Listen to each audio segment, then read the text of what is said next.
നമ്മുടെ രാജ്യത്ത് ക്ഷേത്രങ്ങൾ മാത്രമാണ് വളർത്തുന്നത് എന്ന് നിരന്തരം പ്രചരിപ്പിക്കുന്നവർക്ക് അവരുടെ നാവൊന്ന് ഉള്ളിലേക്ക് വെക്കാൻ ഒരിക്കലും സമയം കിട്ടാറില്ല.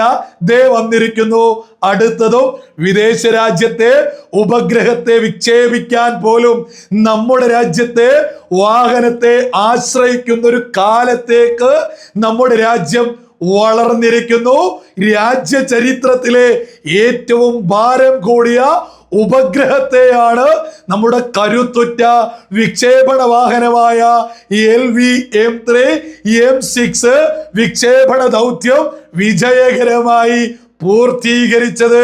നമ്മുടെ രാജ്യത്തിന്റെ പൈതൃകം, പാരമ്പര്യം, സംസ്കാരമൊക്കെ ഉയർത്തിപ്പിടിക്കുന്നത് പോലെ തന്നെയാണ് സയൻസ്, സ്പോർട്സ്, സകല മേഖലകളെയും നമ്മുടെ പ്രധാനമന്ത്രി കൈപിടിച്ചു ഉയർത്തുന്നത് എന്ന് സകലരും അഭിമാനത്തോടു കൂടി തന്നെ തിരിച്ചറിഞ്ഞോളൂ.